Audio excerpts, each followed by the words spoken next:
بسم اللہ الرحمن الرحیم۔ السلام علیکم ورحمۃ اللہ وبرکاتہ۔ حرمت والے مہینوں کے نام۔ حضرت سیدنا ابو بکرہ رضی اللہ تعالی عنہ بیان کرتے ہیں، نبی پاک صلی اللہ تعالی علیہ وسلم نے حجۃ الوداع کے موقع پر خطبہ دیا۔ دوران خطبہ ارشاد فرمایا، زمانہ اپنی اسی ہیت پر گردش کر رہا ہے جس پر زمین و آسمان کی پیدائش کی گئی تھی۔ سال میں 12 مہینے ہیں، جن میں سے 4 حرمت والے مہینے ہیں، 3 لگاتار، ذوالقعدہ، ذوالحجہ اور محرم، اور قبیلہ مدر والوں کا رجب جو کہ جمادی الاخری اور شعبان کے درمیان میں ہے۔ ناظرین محترم، اس حدیث پاک کی شرح میں رجب کو قبیلہ مدر کی طرف منسوب کرنے کی وجہ کچھ یوں بیان کی گئی ہے حدیث پاک میں۔ پہلا قول تو یہ ہے کہ قبیلہ مدر والے ماہ رجب المرجب کی زیادہ عزت و تعظیم کرتے تھے۔ دوسرا قول یہ ہے کہ قبیلہ ربیعہ والے رمضان المبارک کو حرمت والے مہینوں میں شمار کرتے تھے، جبکہ قبیلہ مدر والے ماہ رجب کو حرمت والا مہینہ قرار دیتے تھے۔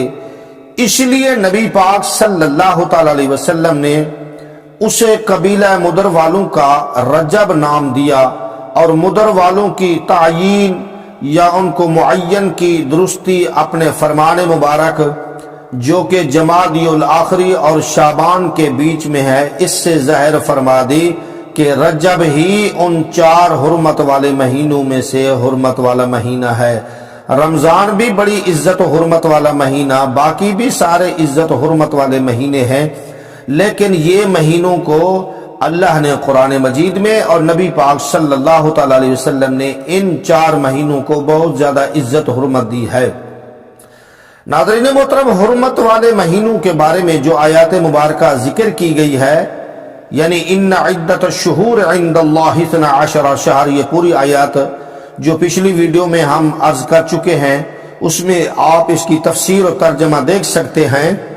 تو اس کی تحت تفاسیر میں کئی تفاسیر میں آیا ہے کہ آیات مبارکہ میں جو ظلم سے منع کیا گیا ہے، اس ظلم سے اللہ پاک کی نافرمانی والے کام کرنا اور اس کی اطاعت والے کام چھوڑ دینا مراد ہے، یعنی اپنی جانوں پر ظلم نہ کرو، اللہ کی نافرمانی ان 4 مہینوں میں تو بالکل ہی نہ کرو، اور اللہ کی اطاعت والے کام مت چھوڑو، اللہ کی اطاعت کرو اور اللہ کی نافرمانی نہ کرو۔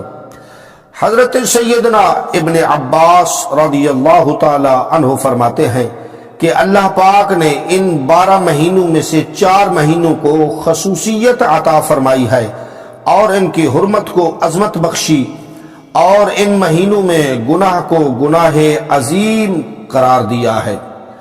ناظرین محترم، حضرت سیدنا قتادہ رحمت اللہ تعالی علیہ یہ تابعی ہیں، بڑے مشہور بزرگ ہیں، اور اللہ تعالیٰ نے ان کو بزرگی میں بڑا مقام و مرتبہ عطا فرمایا ہے۔ حضرت سیدنا قتادہ رحمت اللہ تعالی علیہ فرماتے ہیں، العمل الصالح اعظم اجرانی الاشہر الحرام، یعنی حرمت والے مہینوں میں نیک عمل کا اجر بڑھ جاتا ہے، اور حرمت والے مہینوں میں ظلم و گناہ باقی مہینوں کے مقابلے میں گناہ عظیم ہو جاتا ہے۔ اگرچہ ظلم و گناہ ہر حال میں بڑا ہے، لیکن اللہ تعالیٰ اس سے بھی بڑا فرما دیتا ہے جو ان حرمت والے مہینوں میں گناہ کرتا ہے۔ تو میرے مسلمان بھائیوں، قرآن کریم، احادیث مبارکہ اور تفاسیر کی روشنی میں معلوم ہوا کہ اسلامی سال کے 12 مہینوں میں سے 4 مہینوں کو خصوصیت عطا کی گئی ہے، لہذا ہمیں بالعموم تمام باز رہنے کے ساتھ ساتھ حرمت والے مانگنے کا طریقہ کے علاوہ ادھر بھی نگاہ کرم کملی والے حرمت والے مہینوں میں روزے رکھنے کی احادیث مبارکہ میں جو ترغیب دی گئی ہے، بیان کی گئی ہے، اس میں حضرت سیدنا انس رضی اللہ تعالی عنہ سے روایت ہے، فرماتے ہیں کہ رسول اللہ صلی اللہ تعالی علیہ وسلم کا فرمان ہے، جس نے ماہ حرام میں 3 دن جمعرات، جمعہ اور ہفتہ کا روزہ رکھا، اس کے لیے اللہ تعالیٰ 700 سال کی عبادت کا ثواب لکھ دیتا ہے۔ فرشتوں کو حکم فرماتا ہے کہ جس میرے بندے نے ان حرمت والے مہینوں میں، یعنی ذوالقعدہ، ذوالحجہ، محرم شریف اور رجب شریف، یہ حرمت والے مہینوں میں 3 دن جمعرات، جمعہ اور ہفتہ کا روزہ رکھا، ان کے لیے 700 سال کی عبادت کا ثواب لکھ دیا جاتا ہے۔ ناظرین محترم، علامہ جلال الدین سیوطی شافعی رحمت اللہ تعالی علیہ اور علامہ ابن حجر مکی رحمت اللہ تعالی علیہ یہ حدیث پاک بیان کر کے فرماتے ہیں، یہ حدیث موضوع نہیں بلکہ ضعیف کی ان اقسام میں سے ہے جن کو فضائل کے طور پر بیان کرنا جائز ہے۔ آپ رحمت اللہ تعالی علیہ مزید فرماتے ہیں کہ ان مہینوں میں، فرماتے ہیں امام طبرانی اور امام ابو نعیم رحمت اللہ تعالی علیہ اور دیگر ائمہ وغیرہ نے اس حدیث پاک کو دوسری سند سے حضرت عبادہ سنتین کے الفاظ سے، عبادت سنتین کے الفاظ سے بیان کیا ہے، یعنی 2 سال کی عبادت کا ثواب ملے گا۔ تو علامہ حافظ ابن حجر عسقلانی رحمت اللہ تعالی علیہ فرماتے ہیں کہ یہی سب سے زیادہ مناسب ہے کہ اس کی سند عمدہ ہے، ضعیف سے بہتر اور حسن کے قریب ہے، لہذا اس حدیث پر عمل کرتے ہوئے 3 دن کے روزے رکھو تو اللہ تعالیٰ 2 سال یا 7 سال کی عبادت کا ثواب رب ذوالجلال عطا فرما دیتا ہے۔ حضرت سیدنا محبہ بہلی رحمت اللہ تعالی علیہ فرماتے ہیں، اپنے والد، اپنے چچا سے، دونوں سے کے بارے میں فرماتے ہیں کہ وہ میرے والد اور میرے چچا حضور نبی کریم صلی اللہ تعالی علیہ وسلم کی بارگاہ میں حاضر ہوئے اور پھر چلے گئے۔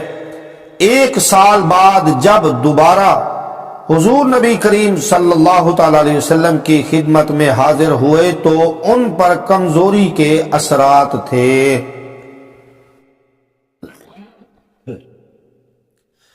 انہوں نے عرض کی، یا رسول اللہ صلی اللہ علیہ وسلم، کیا آپ نے مجھے پہچانا؟ تو نبی کریم صلی اللہ تعالی علیہ وسلم نے فرمایا، تم کون ہو؟ یعنی آپ صلی اللہ علیہ وسلم نے انہیں نہیں پہچانا۔ انہوں نے عرض کیا، میں باہلی ہوں جو گزشتہ سال آپ کی خدمت میں حاضر ہوا تھا۔ آپ صلی اللہ تعالی علیہ وسلم نے فرمایا، تمہیں کیا ہوا؟ تم تو اچھی حالت میں تھے، صحت تمہاری ٹھیک تھی، لیکن اب تمہاری صحت کو کیا ہو گیا؟ اتنی کمزور ہو گئے، دبلے پتلے ہو گئے۔ عرض کی، یا رسول اللہ صلی اللہ علیہ وسلم، آپ سے جدا ہونے کے بعد دن بھر روزہ رکھ کر رات کو کھاتا تھا۔ آقا کریم صلی اللہ علیہ وسلم نے ارشاد فرمایا، اپنی جان کو تکلیف کیوں دیتے ہو؟ پھر آپ صلی اللہ علیہ وسلم نے ارشاد فرمایا، تم ماہ صبر یعنی رمضان کے روزے اور ہر مہینے کا 1 روزہ رکھا کرو۔ انہوں نے عرض کیا، یا رسول اللہ صلی اللہ علیہ وسلم، میں طاقت والا ہوں، کچھ اضافہ فرما دیں۔ تو نبی کریم صلی اللہ علیہ وسلم نے ارشاد فرمایا، ہر مہینے میں 2 دن روزے رکھ لیا کرو۔ انہوں نے پھر عرض کی، یا رسول اللہ، میں طاقت والا ہوں، کچھ اور اضافہ فرما دیں۔ تو آقا کریم صلی اللہ تعالی علیہ وسلم نے ارشاد فرمایا، ہر مہینے 3 روزے رکھ لیا کرو۔ انہوں نے عرض کی، کچھ اور اضافہ فرما دیں۔ تو حضور نبی کریم صلی اللہ علیہ وسلم نے فرمایا، ماہ حرام میں 3 دن روزے رکھو اور 3 دن تک نہ رکھو، پھر 3 دن روزے رکھو اور 3 دن تک نہ رکھو، پھر 3 دن روزے رکھو اور پھر 3 دن نہ رکھو۔ آپ صلی اللہ علیہ وسلم نے یہ بات فرماتے ہوئے ہر بار اپنی 3 انگلیوں کو کھولا اور بند کیا۔ اولیاء اور بعض بزرگان دین رحمت اللہ تعالی علیہم حرمت والے تمام مہینوں میں روزے رکھتے تھے۔ ان بزرگوں میں حضرت سیدنا عبداللہ بن عمر، حضرت سیدنا حسن بصری، حضرت سیدنا ابو اسحاق سبعی شامل ہیں۔ حضرت سیدنا سفیان ثوری رحمت اللہ تعالی علیہ فرماتے ہیں مجھے حرمت والے مہینوں میں روزے رکھنا بہت زیادہ پسند ہے۔ تو ناظرین، اگلی ویڈیو میں ہم انشاءاللہ رجب کا نام رجب کیوں رکھا گیا، رجب کے معنی کیا ہے، رجب کی فضیلت بیان کریں گے، اور رجب کے نام رکھنے کی وجہ بھی انشاءاللہ ہم اگلی ویڈیو میں بیان کریں گے۔ اللہ تعالی ہمیں ان حرمت والے مہینوں کی برکتیں رحمتیں عطا فرمائے۔ اللہ تعالی ہمیں بھی روزے رکھنے کی اور عبادت کرنے کی توفیق عطا فرمائے، آمین۔ السلام علیکم ورحمۃ اللہ وبرکاتہ۔